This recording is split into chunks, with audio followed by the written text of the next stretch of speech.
hapon.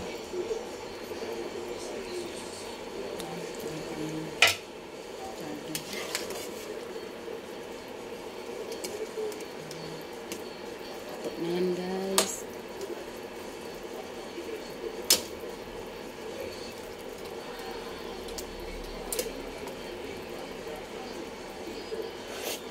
Ready to eat na yan guys. Thank you for watching.